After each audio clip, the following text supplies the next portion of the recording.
Mic check.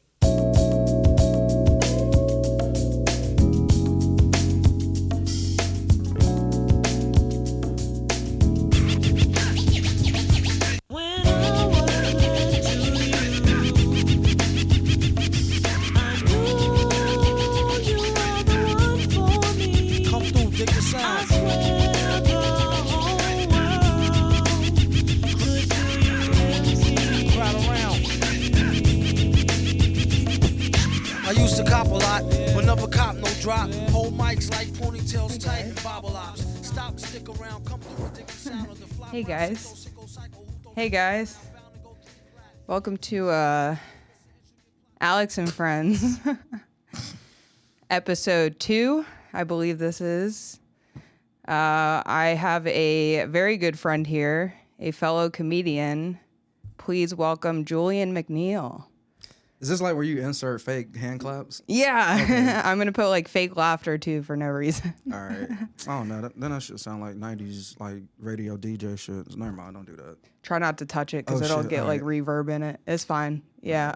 If you want to just like have it to where it's just under your chin there and then it's straight up and down like this. All right. Down low, lower. All right. That's good. Okay. Yeah. And then you can lean back, whatever. Just like if you want to bring it to you, just try not to touch it because it'll cause like we're learning here. We're learning here. I'm learning too because I had to learn all this shit the first one. Did you watch like a YouTube like on all this shit? No, just on how to do the like the production setup, but that's it. Nothing. I mean, Chat GPT too, right? Yeah, because it's like a real like Hollywood production. Bro, you even got the Hustle and Flow sound shit on the wall. So my husband picked that up for me, and he just got it for me. He said this is good, and it just happened to be just enough to cover this entire wall. Yeah. And I got my Hello Kitty clock too. I know. I'm like decked out in the Hello Kitty side too. So. I had to show off the feminine part of me, right? Oh yeah. Like dang, I didn't know that existed. But yeah, that's that's crazy. I just wanted to never mind. You can go ahead. I was just thinking about something No, else. it's fine. So what you been up to today? Recovering from last night. The Moon Room show with Kyle Grooms headlining. Yeah. And then of course we always got to go to Chumley's afterwards and stay until like 1 a.m. Yeah. Chumley's got some good wings. And I had like the cheese fries for the first time. Oh my god. Cheese fries. Yeah, they're pretty good. I always get down on those. You ever had the ones at the like the fairs, like the circuses, like where they give you the big old bucket of fries and they just dump like it's like the most southern country carnival festival shit you can get. Nah, I remember like Six Flags got the curly fries. Yeah. With the big ass turkey legs. Now those are good, but nah, I try to avoid like carnivals and circuses now because Yeah. them things be breaking apart. I'd be like, nah, bro. Yeah. I've seen like the Ferris wheel split in half. I'm like, nah, bro. Damn, I shouldn't have said that. That was kind of Dude, too dark, my bad. no, it's fine. I honestly, the older I get, if I'm being honest, the older I get, the more scared I am of taking risks on shit like that. Especially all the videos you see, like you're saying, they break all the time. It's like I'll go to Six Flags because I know those are more safer than like the little traveling carnivals. Like, Yeah. I remember seeing like the video like 8 years ago or something, like just it breaking apart. I'm like, it looks so cheap. I'm like, yeah, I'm not too surprised. But I mean, Six Flags be having their problems too. But I used to work there when I was a teenager. But I think I had like overkill of like working outside so much at Six Flags. And like stuff like does break down. But it's not like OD, but Man, now you're giving me the inside scoop. I know, definitely ain't but- taking my future kids there. I'm like, bro, why y'all want to walk outside 100 degrees? And like jeans and sneakers. That's horrible. And like we only gonna get on like 5 to 6 rides. I'm like, man, this is too hot, bro. Yeah. So I'm like, but we live in Florida, so you know we can go when it's colder at least. Yeah. When it's not as hot. How the hell we even get on this subject? I I don't know. It's fine. It's cool. We can talk about whatever. No, it's cool. So you used to work at Six Flags? Yeah. How old were you? 17. 17? Yeah, that Was it your first job or like, yeah. That shit was funny because when I went, I had to do the questionnaire online, filling out the form. They had like little personality questions, and then they had like your standard scenario questions, like what would you do? And when before I even went to the interview, this was my first job interview, so my dad gave me like the little his suit jacket, and that was like my first tire too. And when I in the interview, it's kind of like an open job fair. Like once you do the interview or once you fill out the application, I keep calling it interview. Once you fill out the application online, it tells you at the end that anybody can show up to the interview. Basically, they give you like a scheduled time at the end. That's how easy it was to get a job back then. So you just show up Saturday. When I got there though, they pulled me in a room and the guy said, well, no, when I got there, I had to go to the front desk. The woman was like, hey, unfortunately, due to your application, we can't give you a job. But she was like, if you want to speak to my manager, I can have him, you can speak to him for a few minutes and he'll explain to you why you didn't get the job. So I sat there for about maybe 20 minutes because I was kind of butthurt because I was like, yo, I'm ready to start making my own money. So when I went in there and sat with him, he was like, hey, during your application form, it said that due to the answers that you selected, you wouldn't be a good employee. It was like due to your personality traits and all that jazz, you wouldn't make a good employee. But he was like, you're the only person that came to this job dressed up in a suit and tie. Like everybody else came in jeans, white tees, black tees, sneakers and shit. And he was like, I know that you'll be like a good employee. And I worked there for 5 years. That's that shit when you go above and beyond though, and people recognize that. That is when that going above and beyond can really play to your advantage. I've never been like a test person, like doing like I fell asleep during my SATs. Like I ain't give a fuck. Like I really don't care. Like I've never been a test person. Like it's just I just didn't care. I cared when it was enough to like pass a class, but if you're talking like stuff like that or even like that personality stuff, I'm really just clicking stuff, and that's probably the point. But I mean, you try to answer it to like the best of your abilities, but I really wish I had the form to see like what they actually said about me. Like, damn, you don't deserve a job. But I'm like, damn, everybody up here really got on baggy jeans and sneakers. So I'm like, what did they say in that personality thing that was like? Exactly. And I was like, and I felt like I was like one of the few people who got rejected too, because I didn't see too many other people. Dude, I had a big ass suit. If you ever seen like the NBA draft from like 2000 when they had those big ass bulky suits, that shit was huge. Shoulders. I had a big old shoulder pads and everything. Like I look like even the women started wearing it. I know it was so big. I could never. I know, but it's funny. That's great. No, yeah, that's a great story. I know it was. I met like made a lot of friends too that still cool with too. So yeah, you stay in touch. That's like one of the few jobs where I've like stayed in touch with. Like, you know, you work a job and people will give out the numbers, but you don't hit them people up. But this is like one of the first jobs where I've like stayed in contact with people for damn near 20 years. So this was Atlanta? Yeah. And you still go back there regularly, so you probably see him and stuff. Yeah, my mom and dad still live there, and it's free room and board. I guess in the hotel. So when I stay in Atlanta, I do Laughing Skull, whatever, comedy club. But yeah, and you were just in Atlanta too. Yeah. Was that your first song? Yeah. Did you like it? Yeah. It was all right. I mean, I wouldn't live there if I'm being honest. Yeah, I'm planning on moving some back. Guy. So I was walking down the street. I went to this open mic at this place called Joysticks. It's a really cool place. It's like a game bar. I don't know. You've been there, right? I think you're the one that told me about it.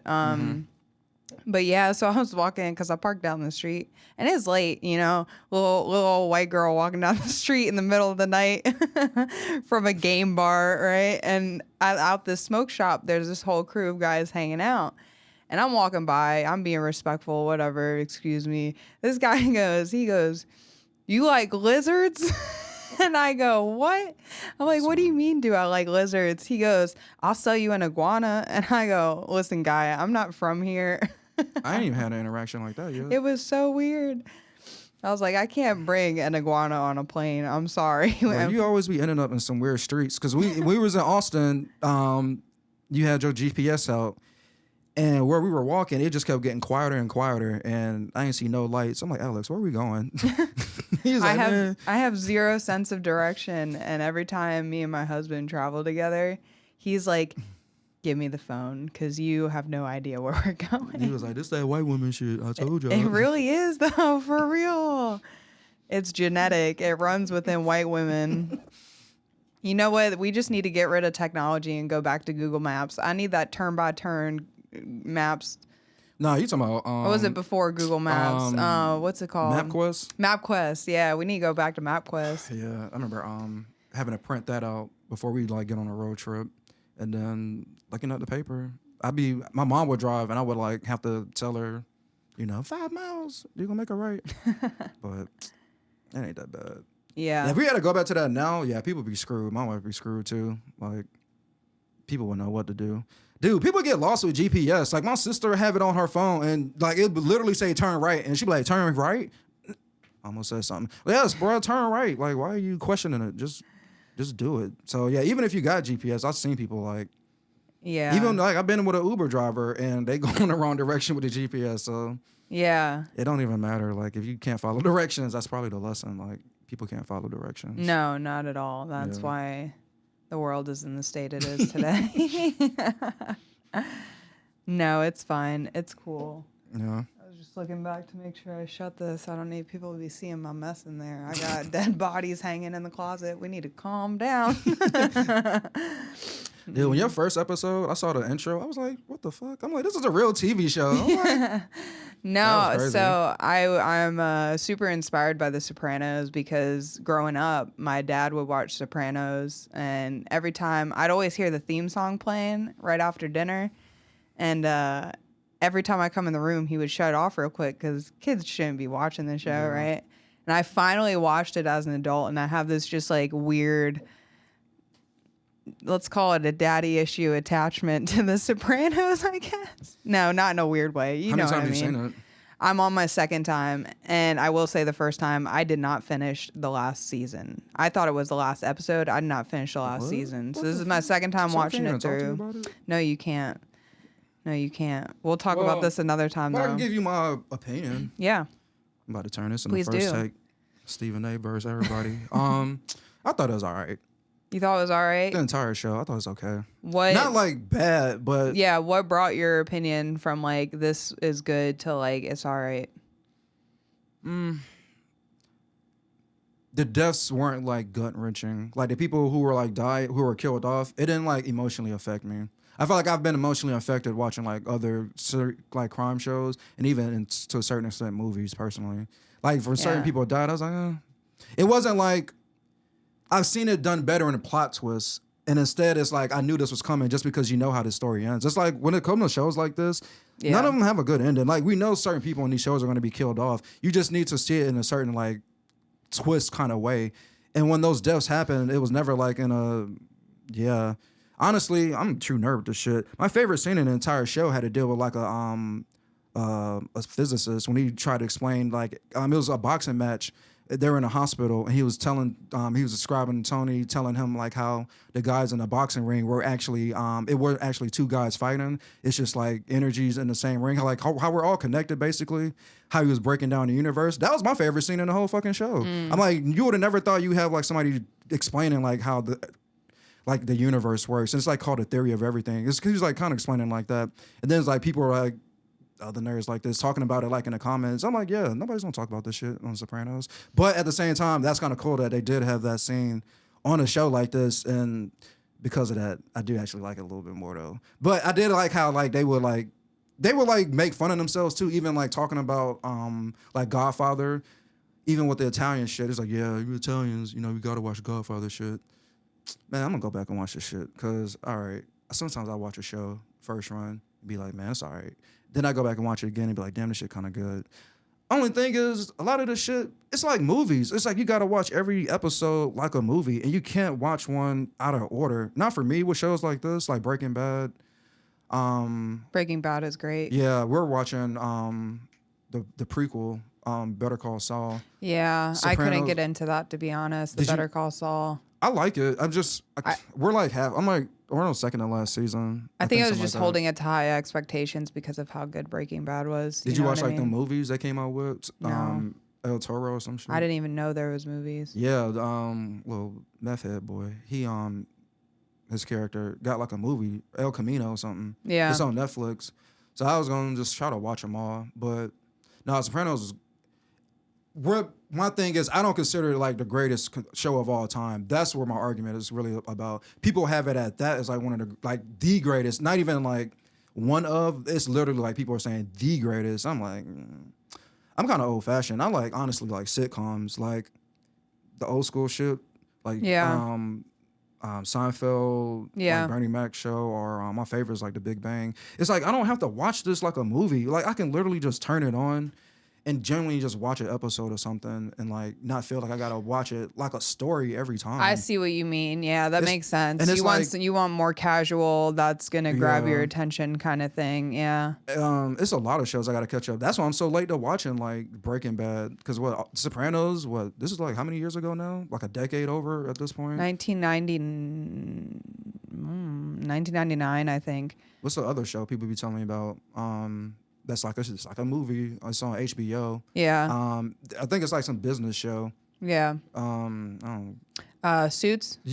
Not Suits. People watching this probably know. And it's like Wall Street shit. It's like a rich white family or something. Is it on HBO? I think it's Max now, whatever you call it. Yeah, I started Succession. it. Succession. Yeah. Yes, it's a I'm sure good show, but yeah. it kept for me it kept getting into a loop of the same story but different story type Yeah. thing where it's like the same climax happening over and over again to where it's like I lost interest in it. I don't know if people debate that. Like, what do you like more, like the sitcom shit, where it's like you just throw an episode on, or like now we got like the cinematic format where you got like 12 episodes in a season and you gotta watch it like straight like a movie. Because unless you like super deep in it and you know every episode like the back of your hand, like yeah, I'll just turn on episode 5 and watch like 1 hour of this and be like, yeah, I'm good with it. But if you like on some chill shit, like we was at a perfect example, we was at a park, we was having a cookout, a kickback, whatever you want to call it, at my mother-in-law's house. And dude wanted to, everybody's chilling. He wanted to throw on a TV show. This Mike Tyson shit. You got to sit down and watch it, like focus on it, because it's like one episode at a time. Nobody was paying attention, bro. I put it on Big Bang on some like background noise, and like sometimes you would like turn back and like watch it and like catch a joke or something. Yeah. Somebody even think about casual TV, like you gonna throw on something like that, or you gonna throw on like some cinematic shit. Well, now everybody can't talk. So it's like now you're trying to get us to shut up and stop talking. Like we just came in town, everybody's like catching up. Now you want to put on a TV show to watch? Yeah. No, bro. Ain't nobody.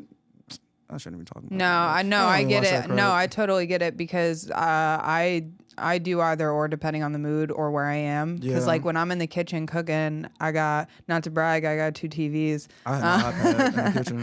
But no, the one in the kitchen because I'm always in there cooking like a woman should, and and I watch casual stuff like my dad used to watch Seinfeld growing up too. So occasionally I'll throw that on, or I'll throw on like some super chick flick, or like last night I was just watching I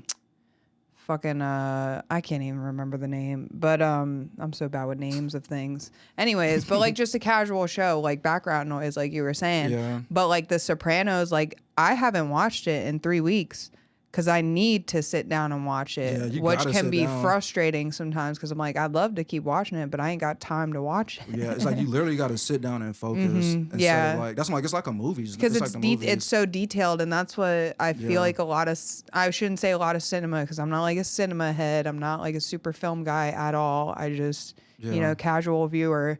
But shows back in the day, I feel like were so much more in depth and slow, and I appreciate that. I like the quick because I feel like we've just been conditioned naturally to enjoy that. Yeah. But I more enjoy the like, and even if it's like boring, kind of like I want to see the interactions that Tony has with his daughter when he's eating gabagool out of the fridge and Yeah. drinking orange juice first thing in the morning, like Gabagool. because it brings me like I think it's more emotional attachment to me. Yeah, no, it is still good TV. My favorite one is The Wire. That junk is amazing. The I Wire's- started that. I couldn't get into that for some reason. I'm like crime junkie, so like stuff like that. I watch that. Power, like Breaking Bad. It's like I don't know why. It's just like I guess it's the stuff opposite of like nothing but like the drama, like mafia stuff. Like I'm into like Godfather, of course, Scarface, Goodfellas. So like all the drug shit that I'm never gonna do, that I just like to, vicariously like, yeah, I would be different.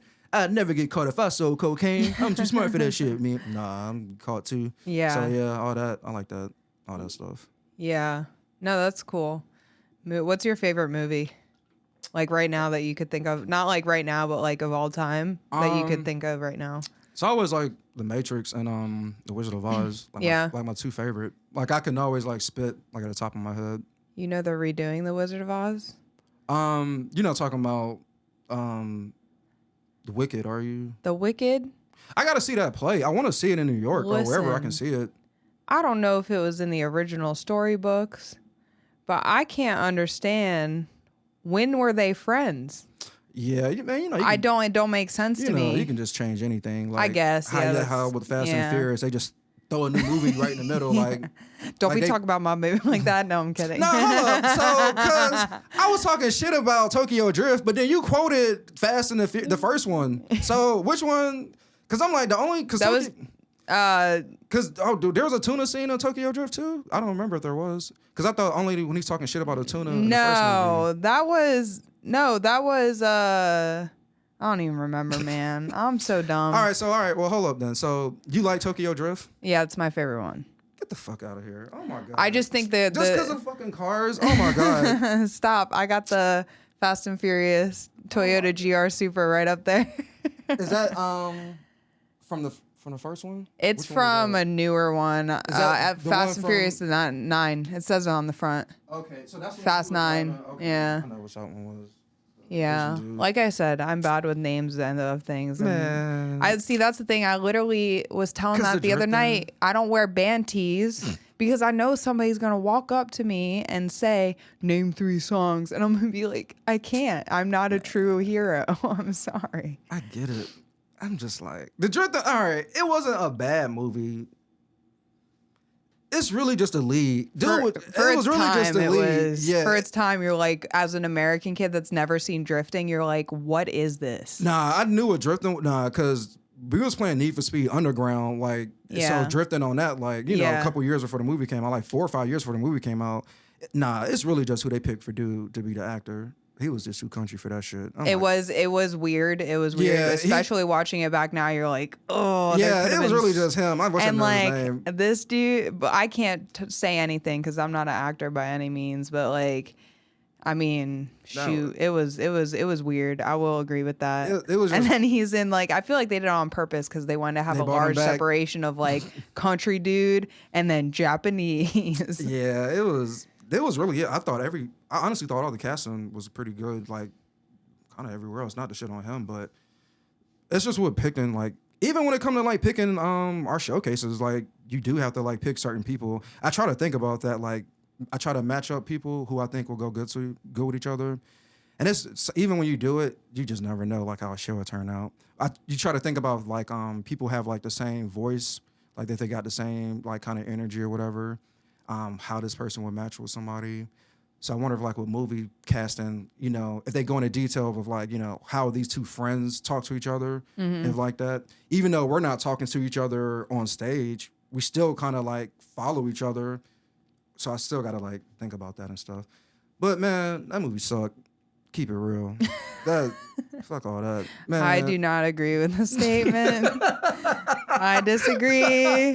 I respect you, Julian, but I disagree. You know what's crazy? I'm saying that, but I've seen it like 6 times. I'm gonna repeat this. I'm gonna repeat this. Julian thinks Tokyo Drift is a trash movie, and I disagree with his statements. It's the aesthetics of the movie. Like the cars look good. Everybody's cars look good in the movie. The drifting scenes were cool. The music was fire. That's like the Tokyo song was the best song from the movie. They got the best song out of all the Fast and Furious movies. Yeah, I picked that song over the Wiz Khalifa song. That sad song. When I see you, yeah, no, Tokyo Drift song go way harder. I can't. That song came on the other day, and it doesn't bring any emotion out of me except for anger. Some people they gonna think I'm the devil, but man, that song don't get me sad. We went to see me and my homegirl went to go see that movie, and she started crying. And I was just like, man, this song don't do nothing for me, bro. But that Tokyo Drift song get me hype. And then, that movie was weird because they had this one CGI was like the little AI face thing was coming out. Remember, I don't know if you've seen that one, but they had this Paul Walker brother face on his.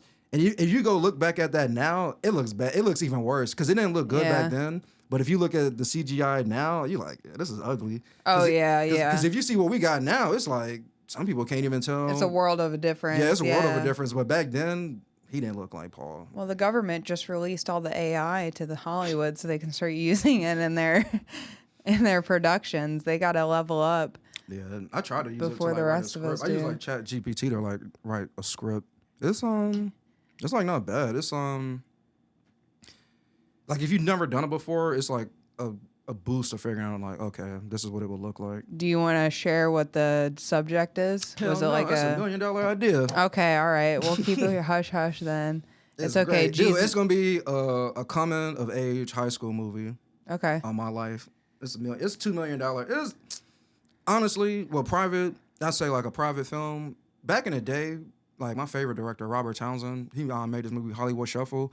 He made it for like $24,000 a credit card debt. So all he did was just go in debt for a brand new car. Yeah. Basically, instead of buying a car, he just went in debt for a movie, and it made millions. Mm-hmm. So I'm like, a movie on my life. It doesn't have to be like, why does it have to cost like $10 million to make it? I don't think. I think it's just the market of what it takes, like the production equipment and the teams that you have to hire. They're like so underneath a certain production company that you have to pay a certain price just to get access to the equipment and people. Because I feel like it's controlled almost to an aspect, and that's also like starting your own studio. Like Tom Segura, I'm not at his level, so I have no right to talk about him. But I'm just gonna say it that like watching Tom Segura and what he does with YMH Studios, and he's got Danny Brown, Lauren Compton. He's got all these different channels, like a TV channel, like a TV station. You know how you'd like switch on MTV back in the day, and you'd have like, all right, music videos for this hour, or like whatever other shows would come on, like Rob Dyrdek's show that he used to have, like stuff like that.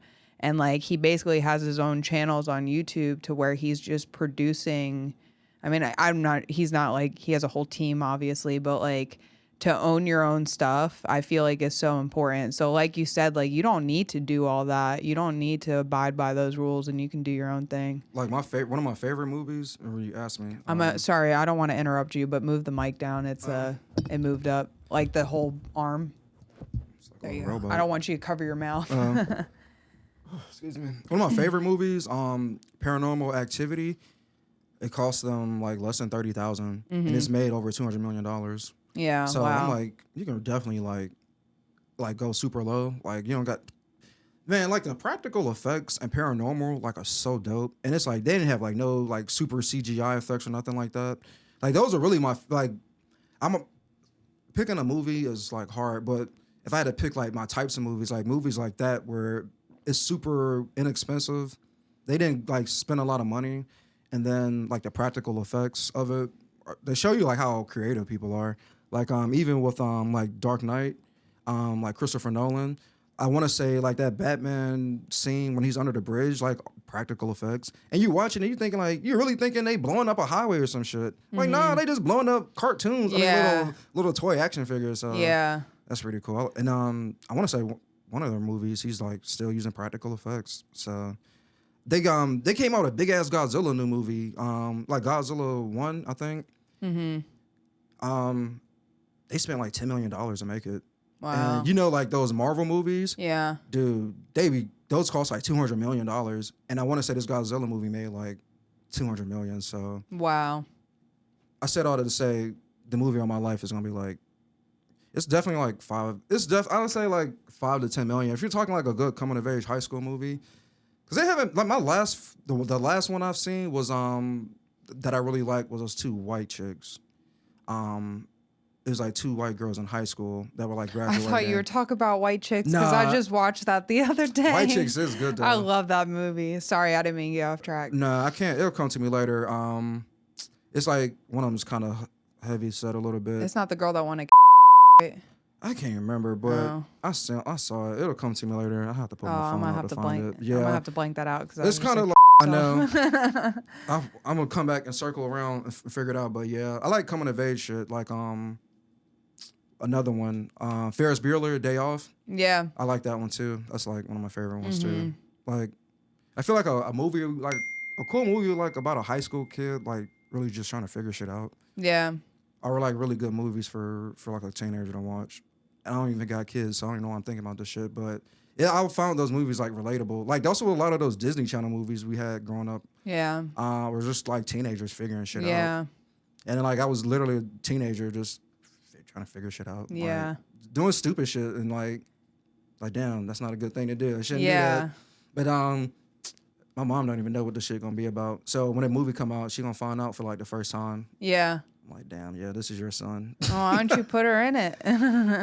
It could happen way sooner than later. Yeah, you know what I mean? Well, from like what happened, she actually doesn't play like a role. Like she really doesn't play like a key figure in the movie, like my aunt really does. Okay. But my mom like doesn't have like any importance in it. Yeah, I see. Yeah, until like the very end, like at the end of the day, like the whole movie just takes place like in 24 hours, pretty much. So I think it's gonna be pretty cool. I have to Google it because I ain't like I did my research, but I can't think of like the last coming of age like high school movie that was like a classic. I gotta figure the shit out with the two white girls. It did like numbers too. Yeah. But I can't think of one. Somebody can in the comments. Somebody watch this. Like, man, you just ain't got kids, so you don't know. But so you really just want to make this to kind of like just showcase your life and growing up and what it was like to like just like you're saying coming of age and everything. mm-hmm. Are you passionate about like any part of the production side of it, or are you just really writing and like figuring that part out? So I wanted to actually get into directing. Yeah. Got it. Booksmart. Okay, I haven't seen it. Yeah, Booksmart was pretty cool. I remember I wanted to go see that. The trailers are really good too. You ever see Napoleon Dynamite? Yeah. All right, about to turn this shit in the Tina, first. you fat lord. We can turn this in the first take again. Yeah. Man, Napoleon was overrated, bro. That was like, I ain't gonna front. That shit ain't no classic to me. Me and my wife be beefing on this. Maybe I have to watch it again because it's definitely been 10 years. It might be like 15 years since I've seen Napoleon. Yeah. But I did not walk away at the time thinking like this was the funniest shit I've ever seen. Like the funniest, bro, at the time. I don't know. It was all right. I didn't think it was a classic. People came to high school quoting the hell out of Napoleon too.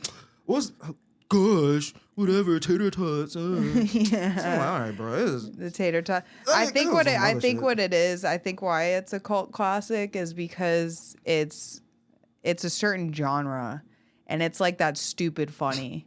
Like that stupid funny that like when somebody falls makes you laugh type stuff. Yeah. I think at least personally it's what I think. And I like it for that reason because I think it's very specific. And I feel like you're either going to be a fan of it or not, you know? And I get your perspective. That makes sense. It was Like, because it's not really that in depth. Mean Girls is obviously better.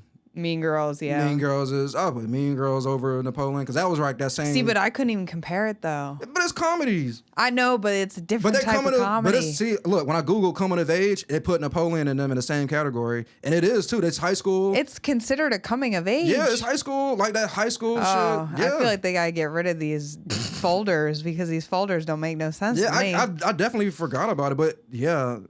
You know, so they even got American Pie in this category. What? And it is. It's just rated R, but that don't make no sense at all. That makes zero sense. And I definitely put American Pie over Napoleon too. Oh my God. Both of those. I haven't seen that in a very long time. American Pie 1 and 2. American Pie 1 and 2 I'll put over Napoleon. I remember watching it when I was too young though. Bruh, I was like, I ain't gonna front. I was in high school. I was like, if I ever had the opportunity to get with a Stifler's mom, bro, I'd be like, oh God, if I can pull that off. Oh my God. So I was like, I knew it wouldn't happen, but I was like, if it did, I'm like, I'll tell everybody. That's crazy. Yeah. What's the first video game you played that was like super violent that you probably shouldn't have been playing? Everybody got to be Mortal Kombat. Really? You think? I would think at the time, because you had people yeah. heads getting ripped off. It got to be Mortal Kombat. Oh, I guess I didn't consider that violent. Right. I mean, you look back at it now and you'd be like, what's this PG-13 shit? I just think Grand Theft Auto is so intense. Oh, like that, yeah. That like when I first played that, I was like 8 years old playing Vice City. And I definitely shouldn't have been in the strip club when I was 8 years old. But I get that, the Mortal Kombat. Like 12. Yeah, I was just thinking like violent. But nah, if you talking like, at the time, we were kids when Mortal Kombat was out, so we didn't know like little kids, yeah. But there were parents at the time like mad about Mortal Kombat, saying that this is like they don't need to be playing this. But yeah, when Grand Theft Auto 3 came out, that's when it was like, yo, they need to get politics involved. Like, nah, bro, this got to get shut down. They need to get this off the shelf. We need to like get the president. Like they were trying to do everything with My Grand Theft parents Auto. didn't even care. It was My mom wild. didn't either, because you know I wasn't gonna go outside and do that shit. Like at the end of the day, Well, like, yeah. Rather my mom you do knew I it on wasn't the gonna go outside and start shooting people or like trying to hijack people. So You know what it is? It's the kids that never played it that are out there shooting people. Right. They're too busy playing Fortnite. No, I'm kidding. Yeah, so my mom, like, even with like, what about what's the like kind of nastiest or most suggestive song or album you listened to for the first time from somebody? So when I I know was mine. probably like 5, I remember specifically listening to "It Wasn't Me" by Shaggy. Oh, that's a classic. I just downloaded that In my mom's yesterday. car. It was nighttime. We were sitting in a gravel parking lot in the Keys. And my mom turned on the radio and I was like, she called me on the car. And we used to say banging on the bathroom door. We thought That they shit were go banging hard. on the door, not the Right. floor. I be playing that at the end of Bug Nutty shows. I love that song. It's great. Start playing that Bug Nutty. It'd be What lit. about you? Oh, What's Your Fantasy by Ludacris? That was like, when I heard that, I was Oh, like, yeah. Like the real dirty ones? Yeah, Mhm. like even worse than that. Yeah. Yeah, I was jeez. like, oh, this is like turned. I was like, Yeah. oh my God. Yeah. I'm sure it probably been like some Uncle Luke stuff, but no, when I heard What's Your Fantasy, that's when I was like, oh, they be like talking nasty Yeah. songs for real. And she let me get the CD, didn't care. Like, No, the I wouldn't first, let her say yeah. nothing. The first one that made me like uncomfortable. Well, probably because my brother was in the car, but it was Becky by Plies. Oh, yeah, Becky. I was like, ready.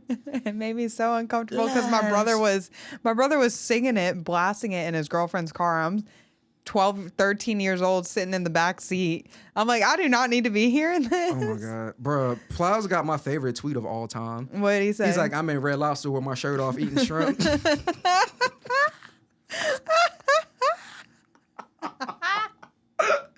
Bruh, every like 5 years, I like try to retweet it, just like, You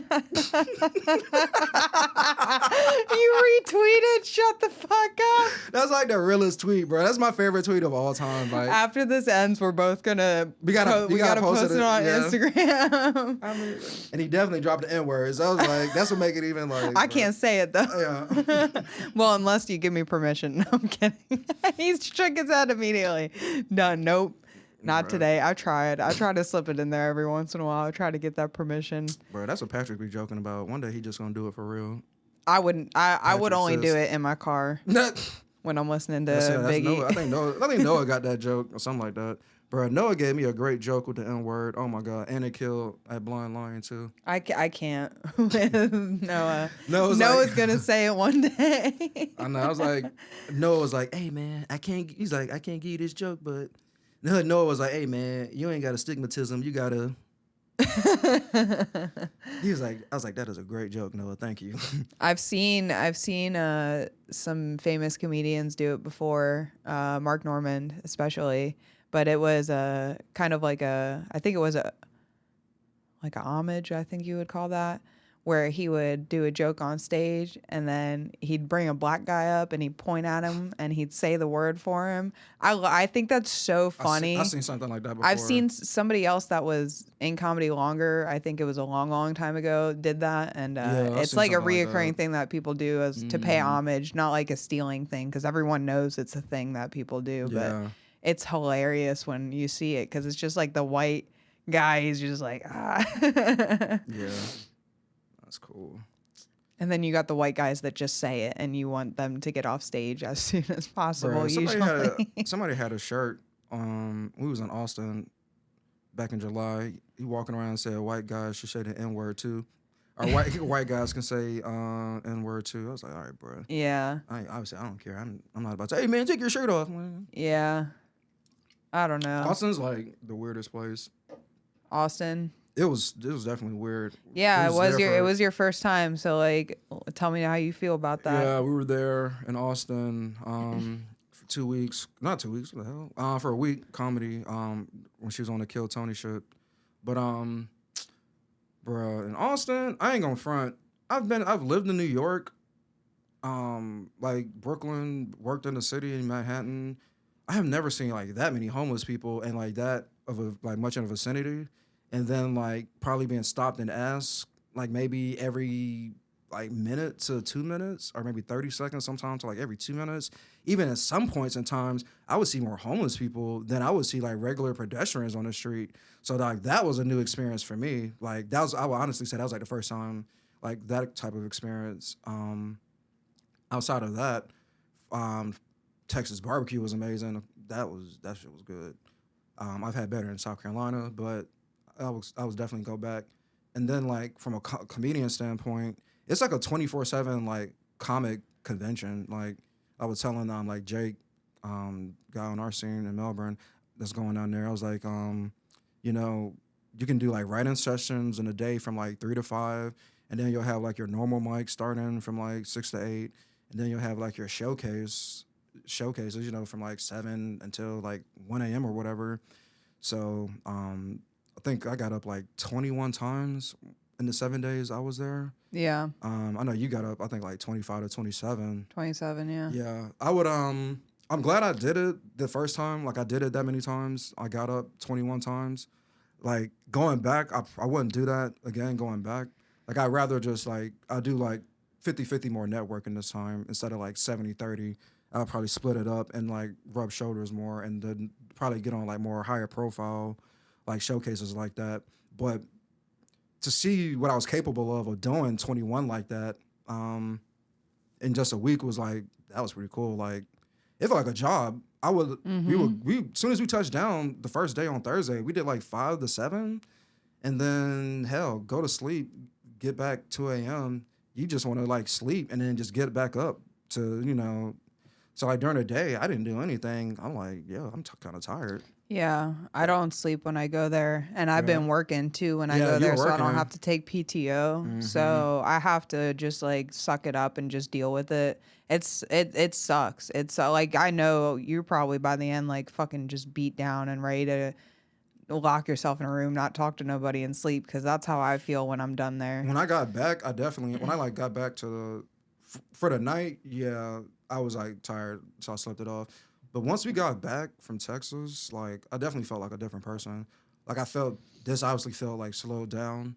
And then like just from a standpoint of like, all right, I just flew out to a state where nobody's ever met me before and was able to entertain, you know, people who've never seen me before and be entertaining. Yeah. So obviously I'm solidifying like my proof of concept that I'm funny overall. And so just to build off of that, just give you like more confidence boosts like through anything. I feel like we go through like moments where we get like boosts of confidence and then it's like, damn, it keeps going higher and higher. Like, and then you get kicked in the back of the legs. Yeah. I mean, and you're like, shit. Like honestly, I haven't felt that in a very long time. Yeah. Like that type of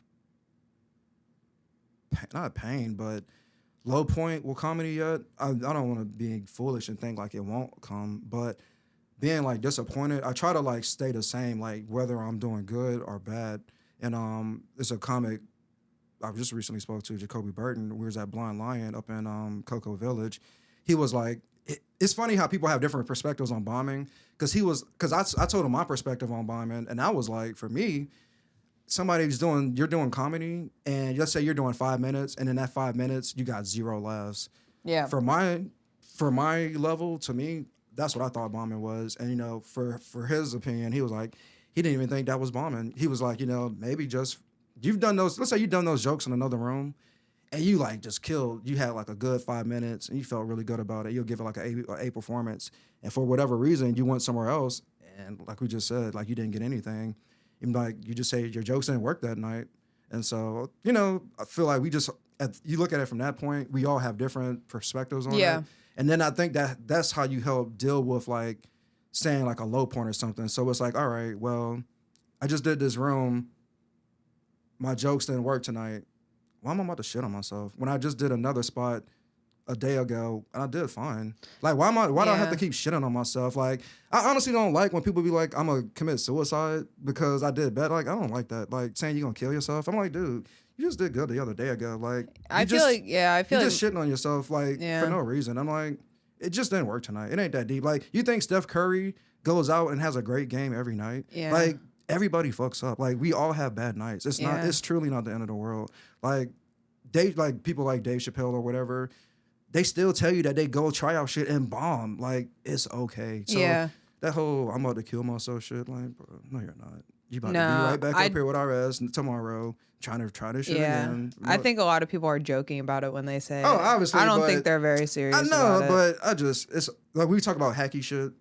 I think, like on stage, like bad things like techniques and stuff. I think about technique more than anything, and common things that people always say as closing bits, like not closing bits, but things they're saying when they're getting off stage or what we're talking about while we're on stage, like how we present ourselves, like how we're presenting ourselves. Yeah, like, all this goes into effect.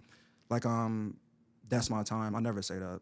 Like, there's certain things you learn. I feel like down the road. I say I try to promote myself. Try to give like your IG. Try to give your name again, because people aren't gonna remember your name, but they're gonna remember how you made them feel. So definitely say your name again, or give them like your IG handle. I know other comics will offer like to buy them a drink or something if you follow them on IG. I think it depends on the person, what the person wants to do too, because like I have a little different perspective too, but I see where you're coming from. Like that makes sense. You got to promote yourself and stuff. We all saying that's my time. Yeah, but that's the thing is like I feel like as a new comedian myself, it's bad technique. I've said those things multiple times, and I feel like it comes from a place of watching other comics. That's really all it is. Watching other people. For me, it's like no, I have nervousness and silence, so I'll say something to try to get a big reaction. And usually I feel like it's not just in comedy. I feel like a lot of people will say that to get a big reaction in general in conversation when there's a gap and they want to get a reaction out of somebody. Yeah. Because I feel like I used to say it before I even started comedy. I would say stupid stuff like, not like that's my time, but like, the off yourself, like whatever. Yeah, that sounded weird. Like people have the same, literally, like, people have the same tags. Like if you go to enough open mics, you literally see people using the same tags. That's what I'm saying. Like during jokes, you just got to go through it, and then once you go through it and you understand that you're developing and you're progressing to become more yourself on stage and not just saying the same thing, hacky, whatever. I mean, whatever you want to call it. But I feel like that's just part of the process. Because I'm just now learning towards the end of my year that I got to stay on top of myself to not say those things, because I've said it. I've said it multiple times. Somebody drilled that shit in my head day one. I was like, you're right. Yeah. From like day one. So it's like part of like standing out. Like you 7 years in, still saying that's my time. That's why I was like, nah, we got to kill that shit now. That's what's like helps separate you apart. Developing good advice to give people. Developing these professional like standards now and early. So you don't got to wait like 10 years in and like, whoa, I can stop saying that. I can like, actually promote myself as like a professional. Like we can develop these techniques like right now and not wait further down the line. So yeah. No, I agree with you. It's good advice. It's good for people to learn as early as possible if they're in comedy for sure, because mistakes I've made them multiple times. We were talking about fucking bombing. Or like getting chopped in the knees or whatever. But, honestly, because this is the thing. My worst bomb was literally at Moon Room when our friend Jimmy Moynihan had his first paid show, and I did a guest spot, and I literally bombed my ass off. And I only made like 2 people in the front row laugh in that show. And what I should have did was I was like probably 7-8 months in at the time. So it obviously I'm still learning. I was still learning, but what I should have learned from that experience was that those were my only friends in that crowd. It was probably like 25 to 30 people. It was on a Thursday night too. And that was like the first one. Might have been the first couple paid shows, but from what he was doing. But I only made friends with like 2 people in that crowd. And so I should have just did crowd work with him, but I was nervous at doing crowd work at the time. So I would try to force my material, and that shit was not landing at all. And so I was like bad on myself, because I was like, man, this was like the worst bomb. I've had to eat, and like, of course, when you have a bad set, don't nobody tell you, good job. So it was none of that fist bumping. Like at the end, I was like, yes. And then I was like, damn, I feel kind of bad because Jimmy was trying to give me a good spot. But I used that now, like that was 2.5 years. That was probably like 2 years ago at this point. And I still look back on that experience and it's like, shit will never get this bad for me again. Like I will never let it get as bad as that. So I try to like use like those low points. And I'm like, I will never let this sink. So like places like Other Bar, I'm spinning shit. Like places like Other Bar in Orlando, like the Chronic Guru and on Jari Nose Runs, like those hard rooms. I'm like, bruh, doing those mics, as you know, we do those mics, we bust our ass at those mics. They work us hard. They Yeah. work us hard. And then you go to Austin, and I'm like, man, I've seen what our heart is for us. Because honestly, going out of state, you have a form of like more carefreeness. Yeah. Like people aren't going to judge me. They're going to judge. We all judge, but it's just more carefree. I feel like for whatever reason, like it's not as intimidating for me. It wasn't as intimidating for me because my first time out of state was even though I'm from Georgia, going back to Atlanta, doing my jokes there. And I was back home, so it didn't feel as bad. So like doing the hard mics, like Other Bar, Chronic Guru, Chumley's in Melbourne, like those are really where you go, like you get the low points at, like where I really experienced the low parts. So it's not like bad experiences. They're bad. They're not great sets, but they're still like, they're not like high moments of comedy for us. Yeah. Because they're at these hard open mics. So now it's like when we get to these showcases, I'm like, I feel free. It's like, man, you don't know. I was just in a bar trying to make people laugh who don't give a fuck, who don't want to be here. So now I'm at a showcase. And people are there for comedy. They're here for comedy. Yeah. So it's like, I don't feel as stressed or it's not as intimidating because I'm like, y'all gonna laugh. For me, it's the opposite. Damn. Because I feel like at the open mics, I'll get comfortable over time to where like I'm so like I was just at El Mojito's Thursday. I have the best time like every time I go there, no matter how many people are in the crowd. I usually have a good time. At least the past like 4 months, I've been consistently like comfortable, not freaking out before I get on stage. Like, cause I always get that like heart pounding and that sweating and that like nervousness that like overcomes my entire body until I get those first couple jokes out. Then I'm like free flow. When it comes to the showcases, and I think this does have a lot to do with me being so new, is I'm not comfortable on these big stages yet with these amounts of people. So it's like once like you're 2 years in, you get to that level to where like, oh, well, I've performed in front of 100, 150, whatever, how many hundreds you've performed in front of. And then you get that comfortability where you're like, oh, I can go. Cause like when I was in Austin, there's an open mic with 2 people in the crowd. My heart's pounding out of my chest. Damn. Because I'm like, I've never been on that stage before. I don't know. I'm like almost the opposite. Like it makes every new stage makes me nervous unless I've done that new stage multiple times, which I think is another big part why I want to travel, because I want to get comfortable on these stages and understand them and get to understand the crowds in different cities. That's a good technique because before I started, I literally would go to the mic first to watch, and then I would come back and get on stage. Yeah. So Fat Fish, it was Fat Fish in Orlando, and that was Side Stage or whatever at Funny Bone. Went to watch 3 years ago, because it'll be 3 years for me in November. But I think 2021 November I went watched. Kevin Dean was there. Ash Cash was there. Like just crazy. Like the same people we're still like doing comedy with. I'm doing comedy with now. We're at that open mic. Like we still like doing like getting better, going to the same mics and stuff. So that was pretty cool. Pretty much the same crowd. And these places are great. Like it's like the thing about, I feel like jumping around, like Austin, going back to Austin, I'm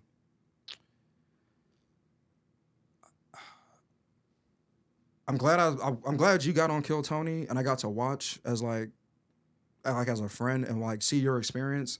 As a guinea pig. Yeah, as a guinea pig, like definitely. And if I can get on a 200 because the biggest crowd I performed in front of has only been like 80 to 90 people. How many people are in that room on that stage? I don't know how many tickets they sell, but I think it's... If you had to guess, like it don't matter if it's kind of close. I really have no idea, dude. Did it look I like can't is it see like 200? anything. Damn. Is it I like can 200? only see the front crowd. I think somebody told me it's like 200 to 300. I don't know. I don't know. I'd have to look it up, but I guess maybe it doesn't even matter if you can't even see it. I will say this: the laughs in person are very different from the video. Really? I felt you saw my face after I got off that stage. You look really happy. That was the happiest I've seen you. In a while.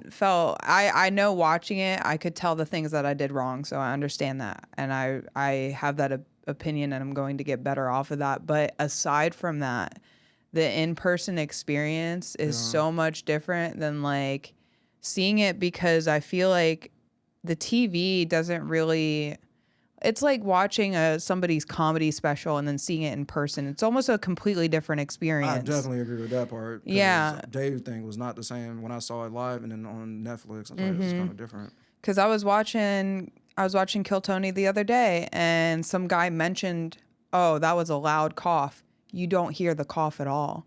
So the volume level through the audio of the, I'm not trying to justify anything, but Yeah. when I got off that stage, I knew I had big laughs. I felt it. I felt the energy. I heard it. And to watch it back and hear them so minimal, I'm just like, but imagine the dudes that it's big laughs on the TV. Imagine what that's like in person. Yeah. When I watched it the second time, I was like, I enjoyed it better the second time when I watched it again. Yeah, me too. The first time was rough because I was sitting right next to my Dude, husband. That shit was crazy. We was at social I was distance. so nervous. We was at social distance in Satellite Beach, and we were watching it. That's why I was running an open mic at the time on Mondays, and that's when the episode came out. So we had my iPad on the truck. Dude, I was nervous all over again. Like, so when you were there, when they called your name and I was standing outside, I felt like, I don't have kids, but now I understand what it felt like when parents like have kids in sports and they're watching. I was like walking back and forth, like that would felt like the longest like 10 minutes of my life. I was like, yo, I'm like shook right now. And then because I had to call you, because when you walked away, I was the person that had to call your phone. I saw your missed call. Yeah, I had to call your phone. Bro, I put my phone out. I was like, oh my God. I was like stumbling and shit. Everyone was yelling my name. I started just yelling. I was like, fuck the phone. I just started yelling. I was like, this is not going to work. And so fast forward to watching it again, like I had that same emotion. I was like, yo, now I'm actually about to watch it. So I felt like nervous, like watching it again.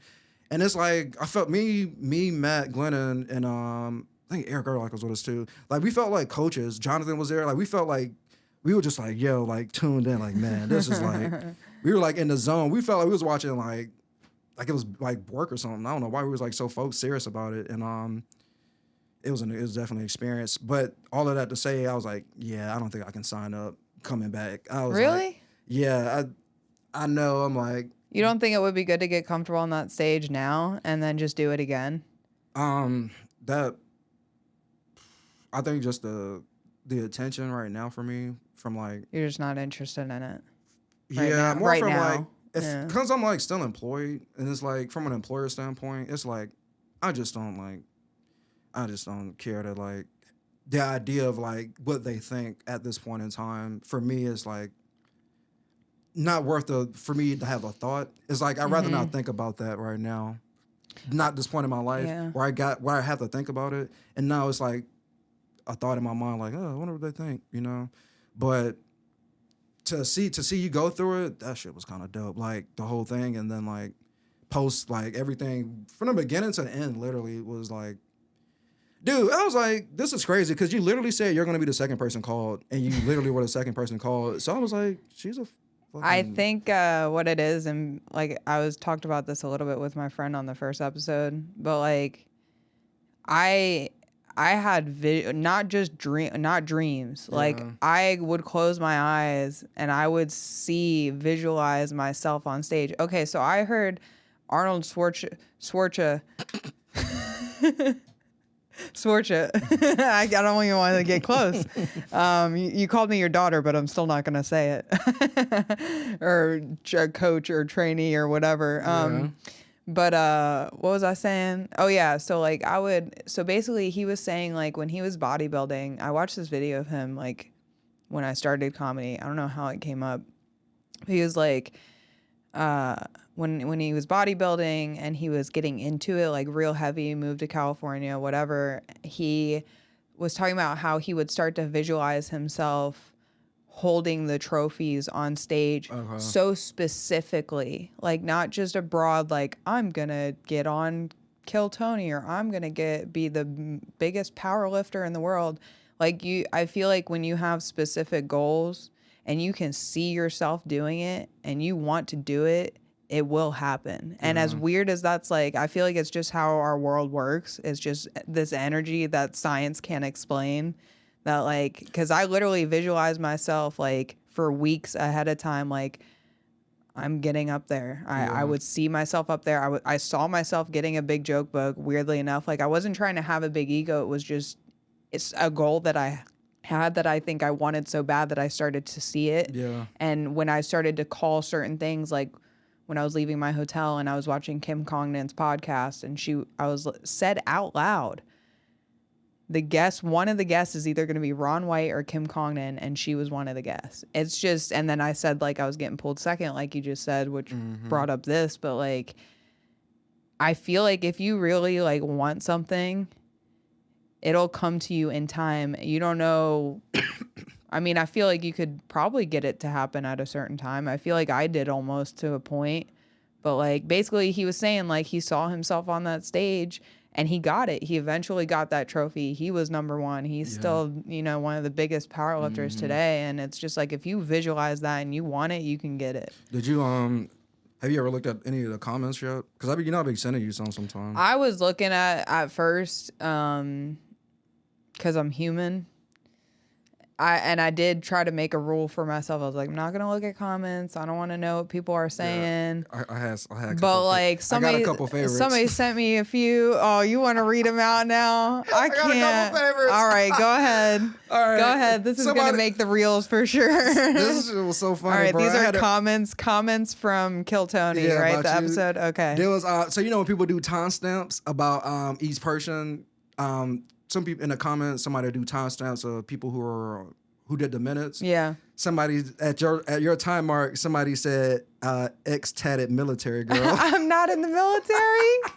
It's because I said yes, sir, so much. Somebody said ex-military tatted girl. So Ryan or RJ, he was, I don't know what he go by no more. Yeah. But he was I gotta ask him for real.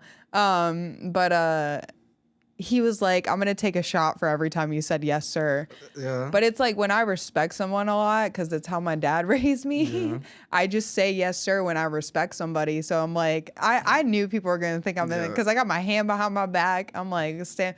Yes, sir. Bro, that was funny. And then somebody said you had a donk. Oh, Jesus Christ. Guys, I don't. Dude, these Old Navy jeans be doing wonders for women. I got white woman genetics. Ain't nobody gotta look. Bruh. There ain't nothing there except for a tattoo.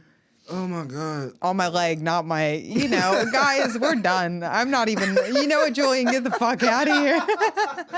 You ain't up, bro. I told you I took notes. Oh, Jesus. It's okay. My name in my husband's phone is Big Booty Boo, so. Yeah, that shit was funny. Yeah, those are my favorites. And whenever I see like somebody give you like a compliment, I will always find it and send it when I found some. Somebody really liked the I think the Hennessy joke. I did see that one, and that one boosted my ego a little bit. Yeah. But I think that's another problem is the more like I don't want to. I really want to try hard to not, because I haven't since the day of, the day, I think it was the day after, I looked a little bit and I started to get carried away because I started to see a lot of good responses. And I was expecting, because, as a person, you like look at yourself and you say the worst things about yourself. Like I want everyone to be honest with me. I want everyone to tell me you're comedically, my set could have been better. That is what it is. And I've accepted that. And it doesn't make me feel, I just take pointers to like, I can do these parts better.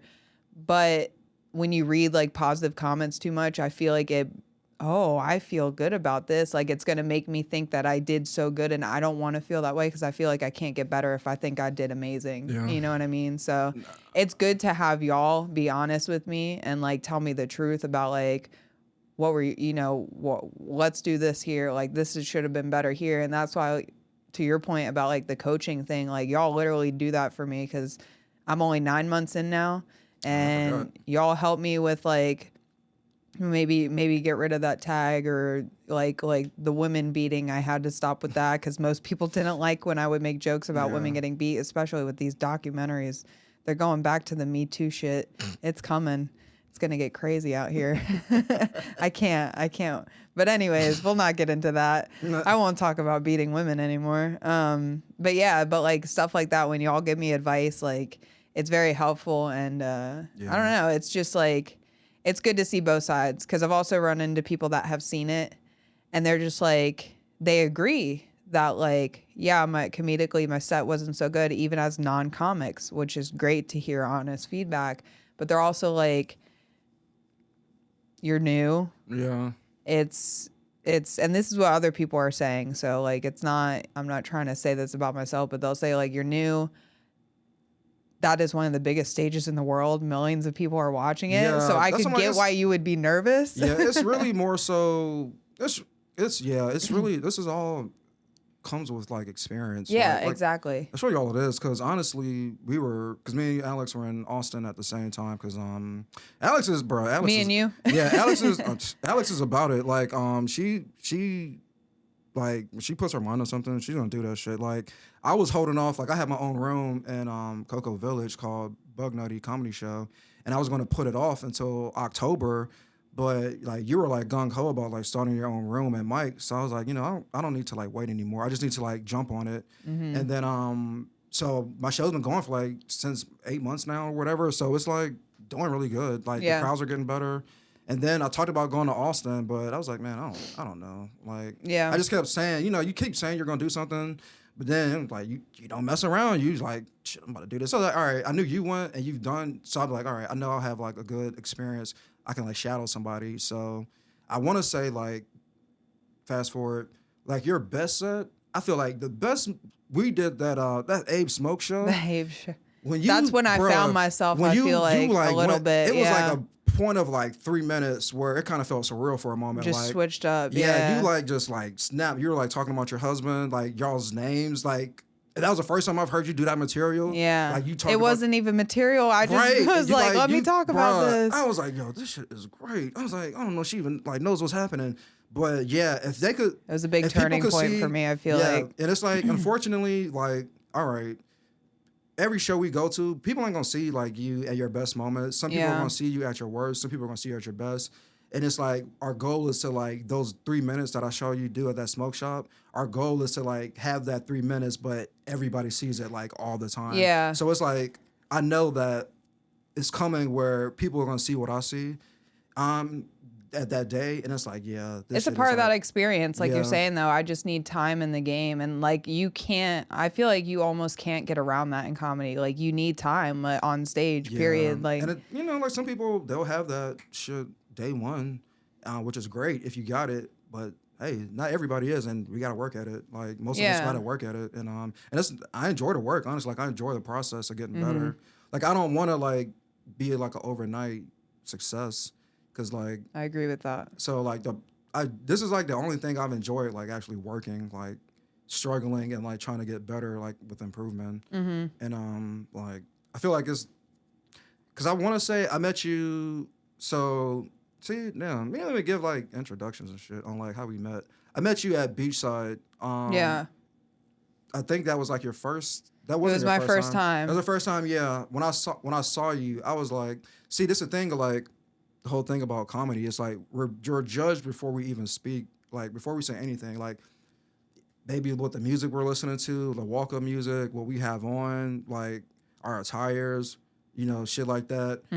I saw the car you pulled up in. Like, you came with the tattoos. Like, I was like, oh, she's not about to fuck around. I was like, she's about this shit. Like, I just knew something. When I saw you for the first time, I was like, she's not fucking playing.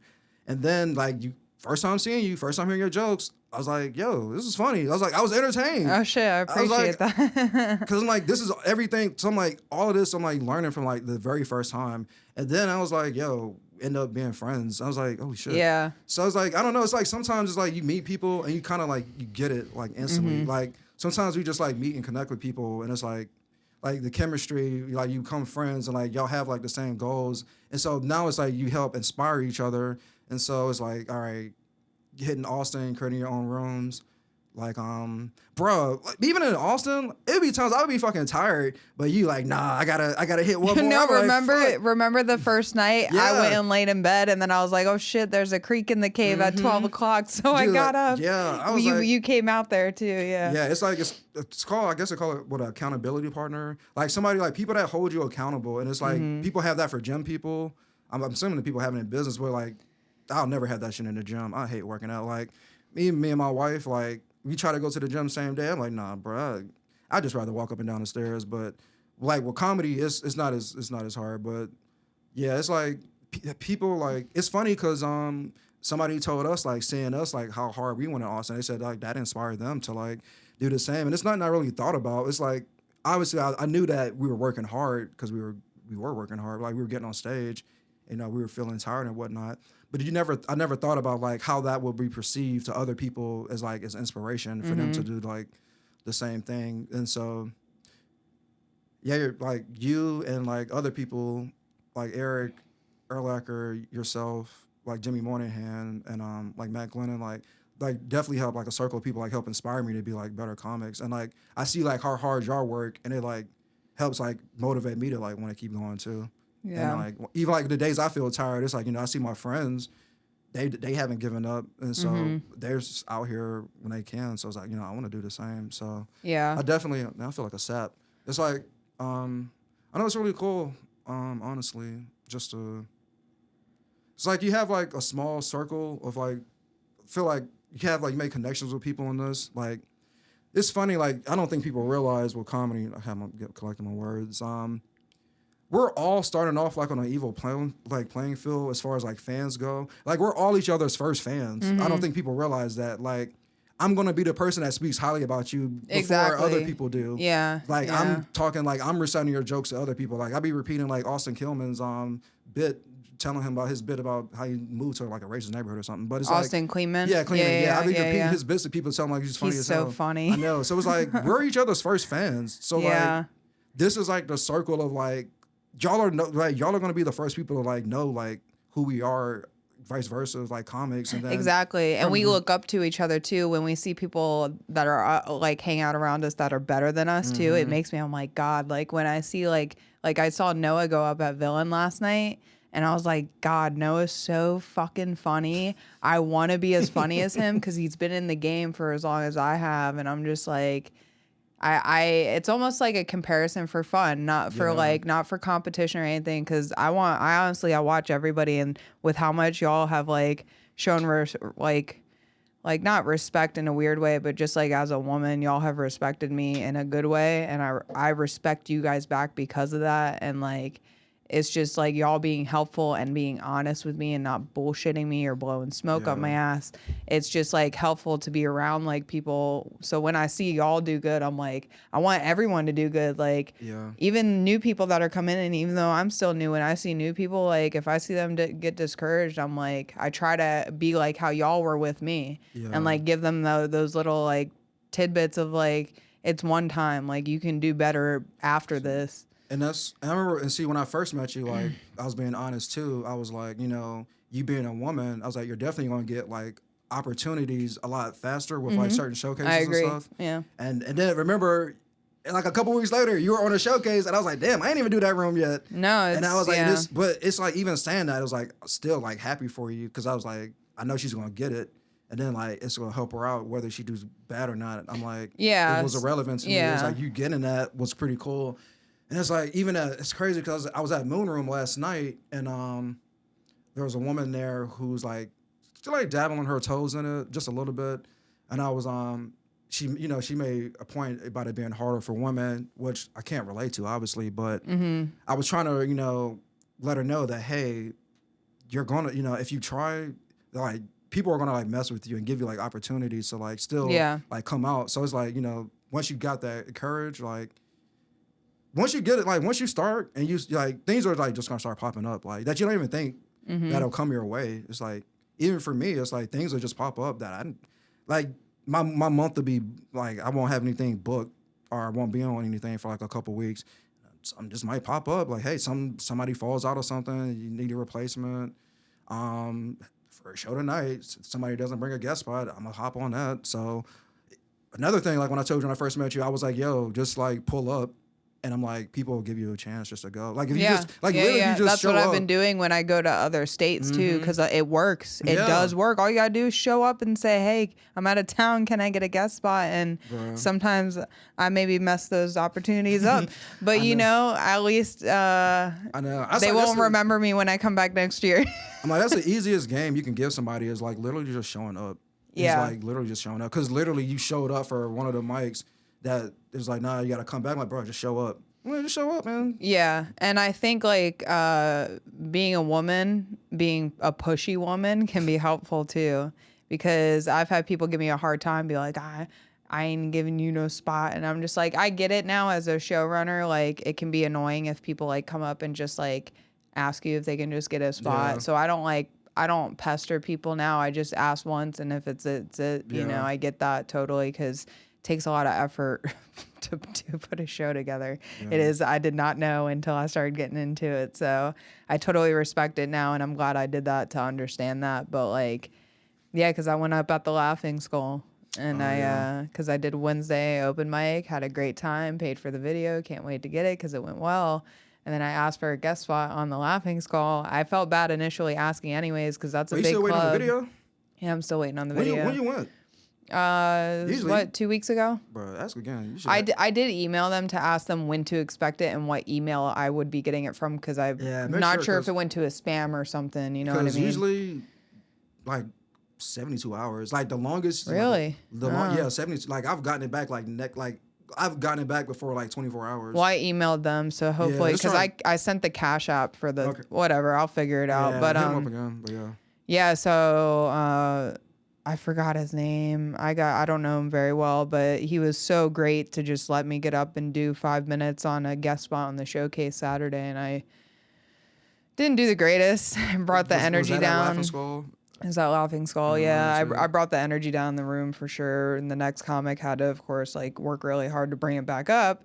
But I'm glad I did it, because like I know what that stage is like now. I did it twice in 1 week, so now when I go back to Atlanta, I'm gonna do the open mic again. I might do it multiple nights too if they have it, if I can get on it. Wednesday. Yeah. So and then they got that like they got like other like shows that aren't just straight open mics that are fun too. So Yeah. but I'm gonna probably go back to Atlanta. I'm thinking in like March or April. Yeah, let me know, cause I'm trying to network, so I can crank that shit like Austin again. And bro, so speaking of Atlanta, so my Bug Nutty Comedy Showcase, I have Atlanta comics coming down. It's September 27th, Bug Nutty Brewery in Cocoa Village. Yeah. All the Atlanta lineup, and so we're gonna be on they're doing my showcase, then we're doing Milk District in Orlando, and then we're doing Wine Drunk in Orlando. Okay, cool. Then they're doing Moon Room that Tuesday, so it's like a whole little thing. So it's kind of like creating like. I'm gonna have to pop out Tuesday. See, I thought you were gonna be in Austin that day, cause I had you on the showcase. Oh no, it's the following week. Yeah, I will be 10:01 to 10:04. Yeah, so I had you on there, but man. Yeah. So I know it'd been cool, but it's like a crossover event, like in Marvel shit, like having like people come from different cities, and like now it is cool. I know I can't think of anybody else if anyone's done anything like this that I can think of, since I've been doing this like the last almost 3 years. So you want to take a quick break? I Hell gotta yeah, use the can. bathroom. Laughing Skull, and then talking about 40 ounce something after that. I'm sorry, people. We just took a break because Alex had to pee. And then we had to go outside and watch the dog use the bathroom. So that's what we did. That's all we did. And we're going.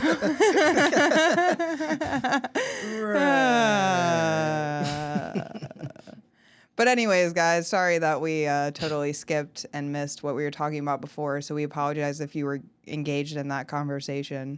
But what were we talking about outside? We were talking about how like just taking care of our families, if we ever got to a level financially where we could, in the society we live in, like take care of our families. Like that's our ultimate goal in life. Yeah. Is to be able to just take care of our parents and like, you know, pay off their stuff. And like, that's the only financial goals I have. Like I was saying, like I would do some cool car shit, like I said, but that's it, you know? Yeah. Like obviously, like when you get money like that, like you buy dumb shit. Like we all buy dumb shit because we live in a materialistic world, but I feel like my priorities would be a little more straight. Yeah, that's what I'm in like. A sense. It's like I can say this, but when the time comes, you never know. You're right. That's, I'm like, man, I don't know what the fuck I'll do. I've definitely had my fair share of like blowing money. So yeah. But cars are like my favorite thing too. Like, so that's why I'm like, another reason I'm probably friends is like all the car stuff. So it's like I get it. Like I've been playing racing games literally since I'm a kid. Like Mario Kart on Super Nintendo was like the first racing game probably. Yeah. And then Me too. I used to go to like Dave and Buster's a lot, and I would always like to, you know how they have the racing game. Gran Turismo. Like, well, no, so Dave That's and the one Buster's. I used to play. Yeah, I didn't like it at first because it was too realistic.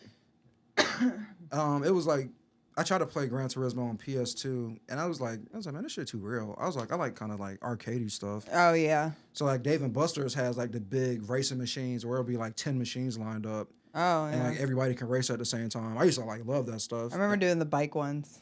The like motorcycle one. Yeah. Where you get to lean side to side. I Always thought that was always cool. thought I was gonna bust my ass. Like I'll fall off. Head too big. Yeah. And, what's the other ones? Type of race. I always like go karts too. Like I always like racing go karts. Like Andretti's. Yeah, like Andretti's. That was the spot when we would do birthday parties when we were kids. We had Andretti's in Georgia. Yeah. I went for the first time. I was like 13, and I thought that was like the coolest thing, like going that fast in a go kart. We had like smaller ones, you know, before like Malibu Grand Prix. They have one, I think, here too. But they don't go as fast, nearly as fast. Now they're all electric, so that's kind of cool with the go karts. And now we we adults now, so now we can race real cars, or we got like the simulator stuff. So it's like now I'm good. I'm good with like the simulation, but now I do want to like eventually evolve to like, I don't know, like actually race one day.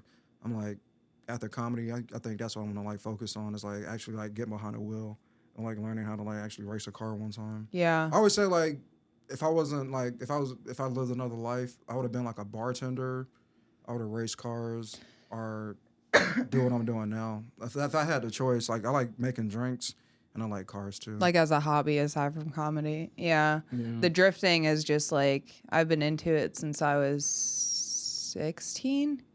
So it's been like 12, 13 years. But then I met my husband is when I got serious about it, because I actually had the money to get a drift car. Because I would hang out at the compound with all the buddies that had drift cars when I was like, you know, because they all the guys like that were into drifting before they got their licenses, they were 16. That was the first thing they get. They get a drift car and build it. But because I wasn't a mechanic type, like I'm not the mechanic type, I hate working on cars. I get the basics, like the very basics, but I despise it so much. I hate it. I hate working on cars. It sucks. It's not fun. God bless my husband.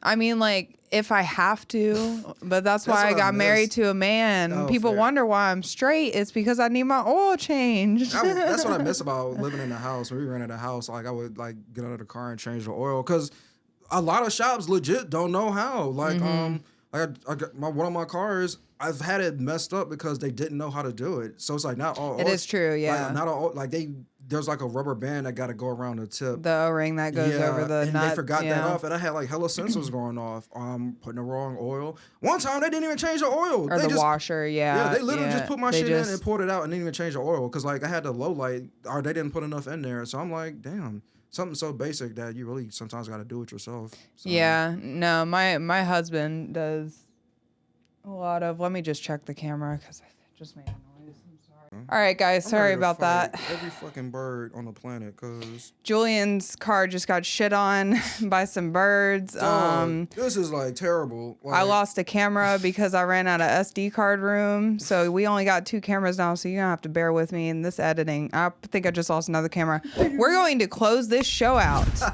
We are going to... Which camera? I'm starving. I'm like, Okay, guys. Julian's starving. I'm running out of camera SD card room. I did not buy big enough SD cards. So thank you for your time. Have a wonderful day. Alex and friends, peace out. She keep working that back and I'm about to throw the shit like